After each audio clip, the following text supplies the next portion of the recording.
Hi everyone, I am John Poles de la Vega and now I'm gonna teach you on how to create the forms. Gagawa tayo ng mga questionnaires using the forms sa Google or sa Gmail account. Okay? So, first, of course, i-share ko sa inyo kung paano gagawa. Okay, just wait. Okay, here we go. So, let's start with you have to open your Gmail account. Of course, kailangan may Gmail account tayo para makagawa tayo ng form.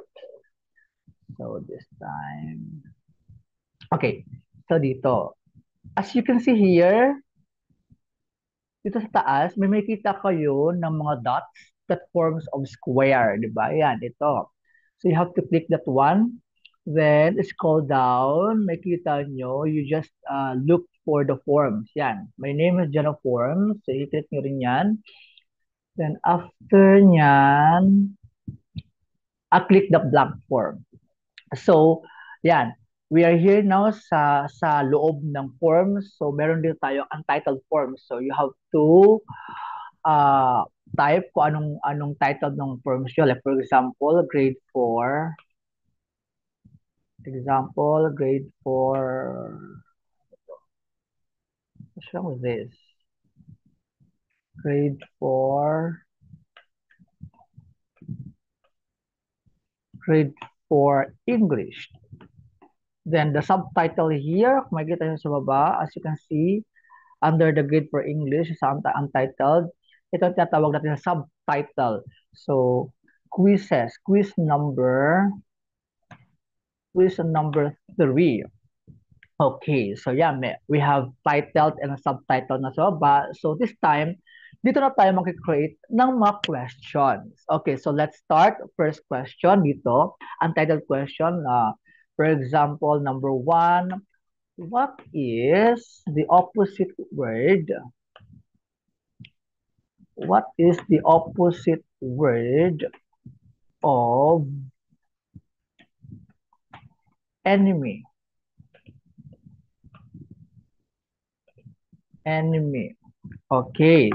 So, again, before tayo mag-create ng questions, by the way, before I forget, may sa gilid kung anong type ng questions niya. It is a multiple choice, checkbox ba siya, top down, paragraph, or whatsoever. Yeah, may kita natin yan sa gilid.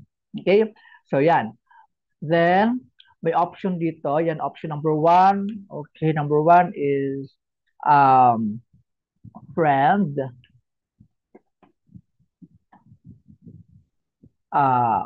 few, small, or, wait lang, loading,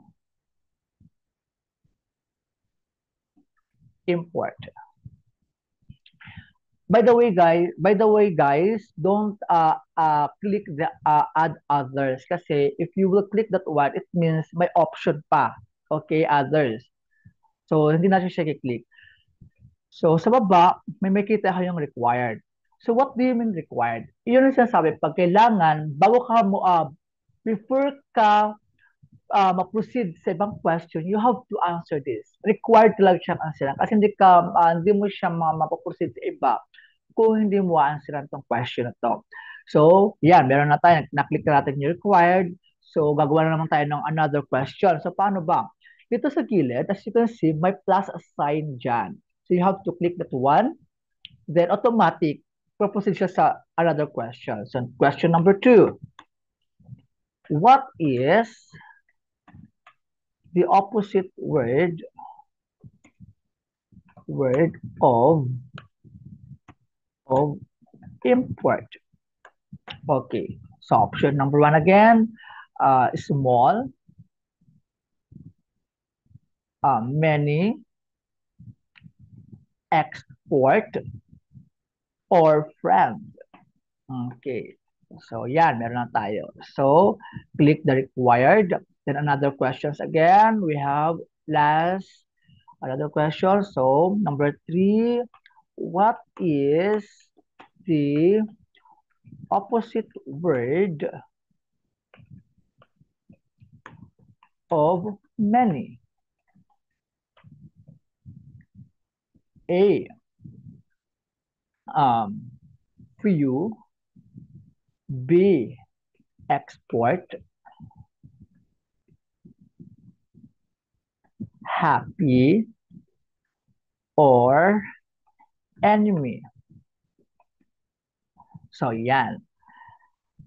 So, again, yan, nakagawa na tayo ng three questions using the form. So, again, ang paggawa ng forms, you have to you have to open first your Gmail account. And pag ma-open mo ng Gmail account, may mga dots doon, nag-form ng square sa taas. Makikita nyo kanina. Then, click the forms, scroll down, hanapin yung forms doon.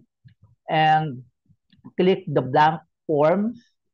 And ito yung lalabas dyan. Yan, ito yung lalabas. And magka-title tayo, ang title forms, yun. As I said kanina, nilagay natin grade for English, then the subtitle is quiz at number 3. So, pag mag-create tayo ng questions, yeah, may nakalagay na create question, untitled question, then may mga choices. So, nakikita nyo yung may asterisk red jam, yan yung sinasabi ko sa inyo kanina, as I said, kailangan talaga i-click nyo yung required. Para makaproceed siya sa next question, para makaproceed siya, kailangan niya munang answeran, kailangan mo niya munang answeran yung questions, previous question, bago sa second question. So, pag mag-add tayo ulit ng question, may plus sign dito. Yan. Okay. So, yan. Yan yung easy way ng paggawa ng questions using the form. Okay. So, again, thank you very much. And by the way, again, I'm John Paul S. De La Vega. Thank you.